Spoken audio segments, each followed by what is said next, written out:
भारतीय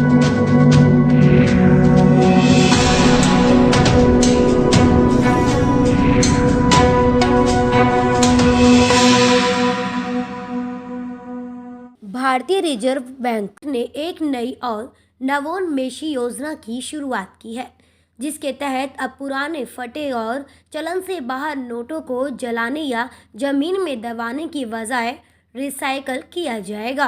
इस योजना के तहत इन नोटों से फर्नीचर जैसे कुर्सी, टेबल, शेल्फ आदि तैयार किए जाएंगे।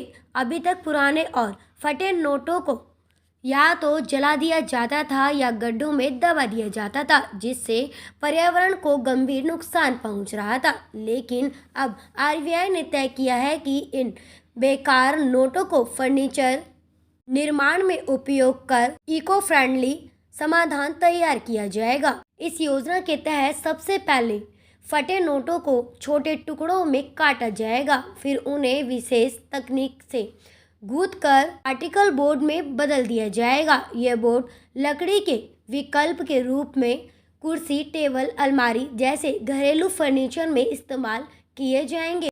यह तकनीक भारत के उन्नत तकनीकी स्थानों की मदद से विकसित की गई है और पूरी तरह पर्यावरण के अनुकूल है। आरबीआई की 2024-25 की एक रिपोर्ट के अनुसार हर वर्ष भारत में लगभग 15,000 टन पुराने और खराब हो चुके नोट इकट्ठे होते हैं। इससे पहले ये बेकार समझे जाते थे, लेकिन अब इसमें उपयोगी उत्पाद बनाने का रास्ता खुल गया है। इससे पर्यावरण के साथ साथ कचरा प्रबंधन की दिशा में भी बड़ा सुधार होगा। यह सिर्फ एक तकनीकी इनोवेशन नहीं है, बल्कि इसके पीछे कई बड़े उद्देश्य भी हैं। पुराने नोटों में उपयोग होने वाली स्याही, केमिकल और सिक्योरिटी थ्रेड जब जलाए जाते हैं तो वायु प्रदूषण फैलता है। वहीं इन्हें जमीन में दबाने से मिट्टी की गुणवत्ता में बुरा असर पड़ता है। ऐसे में इसका रिसाइकलिंग करना सुरक्षित और जिम्मेदार विकल्प है।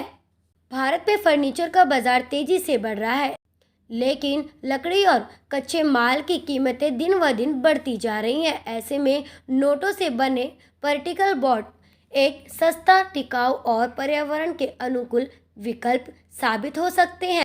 इससे उपभोक्ताओं को सस्ती दरों पर अच्छा फर्नीचर मिलेगा। आरबीआई ने इस योजना को विस्तारित करने के लिए कई कंपनियों को जोड़ा है। कुछ कंपनियों ने वर्टिकल बोर्ड तैयार करने का कार्य भी शुरू कर दिया है। आने वाले समय में बाजार में ऐसे फर्नीचर की उपलब्धता बढ़ेगी जो पुराने नोटों से बनाए गए होंगे। असल न्यूज़ ब्यूरो रिपोर्ट।